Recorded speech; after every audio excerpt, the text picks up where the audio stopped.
Good evening, students. Today's topic is natural resources, land, soil and water. तो natural resources जो हैं उनको हमने बाइफोकेट किया है लैंड, सॉइल और वाटर में। देखिए, नेचुरल रिसोर्सेज क्या होते हैं? ऐसे रिसोर्सेज जो हमें नेचर से मिले होते हैं। कौन से रिसोर्सेज? ऐसे रिसोर्सेज जो हमें नेचर से मिले होते हैं, which are originated from nature. So उसमें पहला जिसके बारे में बात करेंगे वो है लैंड, दूसरा soil and third one is water.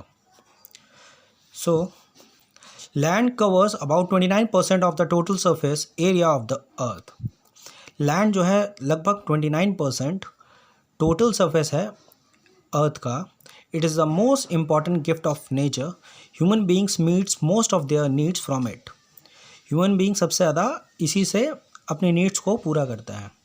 ठीक है, जैसे कि मान लीजिए कोई भी, जैसे घर बनाना है तो घर के लिए फर्नीचर वगैरह जो भी है, हमें लकड़ियाँ कहाँ से मिलती हैं? ट्रीज़ कहाँ होते हैं? फॉरेस्ट कहाँ होता है? लैंड। ठीक है, तो लैंड से हम लगभग सारी चीज़ें हमें मिलती हैं। ठीक है, नाउ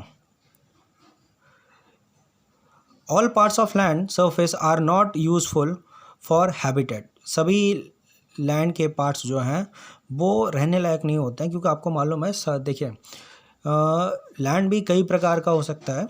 ठीक, उबड़ खाबड़ भी हो सकता है, किसी भी तरीके से हो सकता है।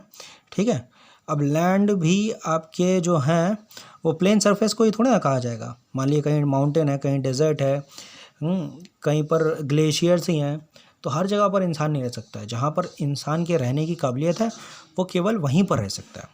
ठीक, फिर all parts of land surface are not useful हो गए। The distribution of population is highly uneven. देखिए, सबसे ज़्यादा लोग प्लेन्स में रहते हैं, बाकी फिर उसके बाद प्लेटूज़ में, फिर उसके बाद वो रेशियो कम होता जाता है, फिर उसके बाद माउंटेन में, फिर ऐसी वैसी जगह पर। ठीक है, about 90% of the world population occupies only 30% of land areas. 90% world की पॉपुलेशन 30% लैंड एरिया पर रहती है, बाकी 70% वो छोड़ देते हैं। ठीक है, वो क्यों छोड़ देते हैं? क्योंकि 70% में डेजर्ट है, ऐसे मतलब बैरन एरियाज़ हैं जहाँ पर जीवन मुश्किल है, तो इसीलिए ऐसी जगहों पर वो लोग रहना छोड़ देते हैं, ऐसी जगहों पर नहीं रहते हैं। These area which have steep slopes सीढ़ीदार जो माउंटेन्स नहीं होते हैं उनको, marshlands, deserts with extreme hot and cold climate. देखिए, डेजर्ट ही कहा है, desert with extreme hot and cold climate. Desert आपको दोनों तरीके के मिलेंगे, हॉट भी मिलेंगे और कोल्ड भी मिलेंगे। कुछ कोल्ड डेजर्ट होता है, कुछ हॉट डेजर्ट होता है, अच्छा कुछ दोनों ही होते हैं। कोल्ड डेजर्ट ठंडे, हॉट डेजर्ट गर्म, और कुछ दोनों ही। कैसे? दिन में गर्म और रात में काफ़ी ठंडे। ठीक है, तो द एरियाज विच हैव, ये तो हो चुका, sorry. In contrast the plains and river valleys which have suitable climate condition and offer favourable factors for farming are densely populated. Okay, land use, we use land for different purposes. Land को हम different purposes के लिए use करते हैं, like cultivation, grazing में, mining, setting up of industries, settlements, and so on. Such land utilization is land use. Utilization is called land use. It depends upon various physical, economic, and human factors. Some of these factors are relief, climate, soil, land tenure, technical knowledge of the people, and duration of any particular occupation carried out in a certain area. The interplay of these factors have developed many types of land use. The amount of land used for a specific purpose varies from one region to another. अब मैं इन चीज़ों का मतलब आपको समझा देता हूँ। पहली चीज़ तो लैंड जो है वो किस किस चीज़ के लिए यूज़ की जाती है? कल्टीवेशन के लिए, ग्रेजिंग के लिए। कल्टीवेशन क्या है? खेती। ग्रेजिंग क्या है? गाय भैंस या जो भी पालतू जानवर हैं उनको चराने के लिए। ठीक है, माइनिंग मीन्स खोद के चीज़ें निकालने के लिए, जैसे कोल माइन करते हैं, गोल्ड माइन करते हैं, ठीक है, और भी आपका क्रूड ऑयल हो गया, वो सारी चीज़ें तो वो माइनिंग के लिए काम आती हैं। Industries, settling and so on. अब इंडस्ट्रीज़ लगाना और सेटलिंग मीन्स रहना, वहाँ पर रहना, ठीक है। Such land industries is called land use. इस तरह की जो काम होते हैं उनको हम क्या कहते हैं, land use. It depends upon various physical, economic and human factors. Some of these factors are relief, climate, soil, land tenure, technical know how of the people and duration of any particular occupation carried out in a certain area. The interplay of these factors have developed many types of land use.